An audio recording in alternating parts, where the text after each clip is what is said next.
ہم تو روئیں گے نا، فیس بک پہ تصویر لگائیں گے زینب کے ساتھ ظلم ہوا، تو تیری تو امام والی دکان پہ گندی فوٹو لگی ہوئی ہے، تیرے تو موبائل میں سارا گند ہے۔ اس گند کی ترویج و اشاعت میں تو میں اور آپ شامل ہوتے جا رہے ہیں، گند تو پرموٹ ہو رہا ہے، اسی سے تو لوگوں کے جذبات ابھرتے ہیں۔ ابا جی کہتے ہیں مجھے اعتبار ہے، مجھے اعتبار ہے بیٹی پہ۔ یہ کیا تماشا ہوا اعتبار کا؟ یہ کیا بات ہوئی؟ اعتبار کس کو کہتے ہیں؟ حضرت جنید بغدادی رحمۃ اللہ تعالی علیہ، آپ سے کسی نے پوچھا، میں تھوڑے دن پہلے مجھے گجرات یونیورسٹی کے کچھ طالب علموں نے دعوت دی، کچھ اساتذہ نے کہا کہ یہاں سیرت سیمینار ہے، آپ آئیں۔ سیالکوٹ میں جو کیمپس ہے، میں وہاں جب پہنچا تو میں نے کہا یار یہ صرف لڑکے ہونے چاہیے۔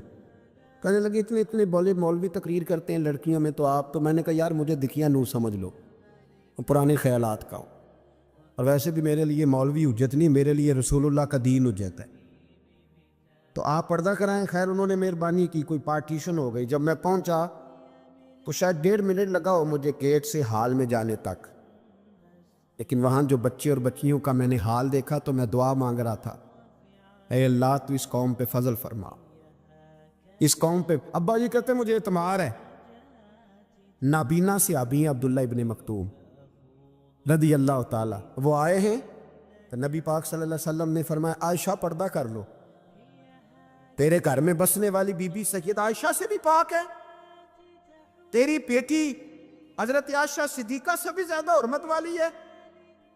نبی پاک نے فرمایا عائشہ پردہ کرو، حضور وہ نابینا ہے۔ فرمایا تمہیں تو نظر آ رہا ہے نا، تیرا اعتبار یہاں سے بھی زیادہ بڑھ گیا ہے۔ حضرت جنید بغدادی سے کہا حضور ہمیں قرآن شریف پڑھا دیں، آپ نے فرمایا درمیان میں عورتیں پردہ ڈالیں پھر پڑھاؤں گا۔ کہا حضور قرآن پاک ہی پڑھانا ہے؟ تو حضرت جنید فرمانے لگے پڑھانے والے حسن بصری ہو اور پڑھنے والی رابعہ بصری ہو اور درمیان میں قرآن پڑھا ہو، پھر بھی میں انہیں بغیر پردے کے پڑھنے کی اجازت نہیں دیتا۔ یہاں تو حال ہی کوئی نہیں، اس کند کو روز پرموٹ کرتے ہو، نوجوانوں کے جذبات بکھرتے ہیں اور بپھرتے ہیں، اور پھر اس کے بعد کہتے ہو کہ آگ نہ لگے۔ یہ کیسے ہو سکتا ہے؟ تم نے خود آگ لگائی ہے چمن میں اپنے، بے سبب گردشی ایام کو الزام نہ دو، تم نے خود نور کا ظلمت سے کیا ہے سودا، کر کے توہین سحر شام کو الزام نہ دو۔ او بھائی یاد رکھو، جب تک یہ کند رہے گا فحاشی اور عریانی رہے گی۔ انڈیا کے اندر زیادتی کے واقعات زیادہ ہیں پاکستان کی نسبت، کیوں؟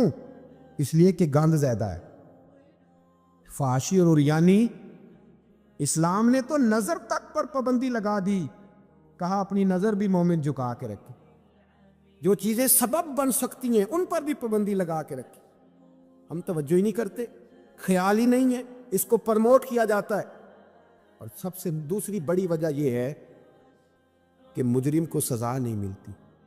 مجرم کو سزا بولیے، وہ چھوٹ گیا نا سر عام ایک بڑے آدمی کا بیٹا قتل کرنے والا، چھوٹ گیا نا، وہ جس نے سر عام ایک سپاہی کانسٹیبل کو کچل دیا تھا، وہ بچ گیا نا، آ گیا نا باہر۔ ریمنڈ ڈیوس کئی گولیاں مار کے بچ گیا نا۔ جب مجرم کو سزا نہیں ملتی تو پھر گناہ بند۔ میرے رسول پاک صلی اللہ علیہ وسلم نے قانون دیا، قانون، ایک عورت نے چوری کی، اس کے حضرت سیدنا اسامہ بن زید حضور کے محبوب صحابی سفارشی بن کے آئے، حضور تھوڑی لچک دے دے۔ نبی پاک نے فرمایا سنو، میری بیٹی فاطمہ بھی چوری کرتی تو میں ہاتھ کاٹ دیتا۔ مجرم کے لیے سزا ضروری ہے، مجرموں کو سزا ملے گی تو حالات بہتر ہوں گے۔ کہتے ہیں سر عام پھانسی لگاؤ، کہتے ہیں قانون میں گنجائش نہیں۔ تمہارے لیے قانون روز بدل جاتا ہے۔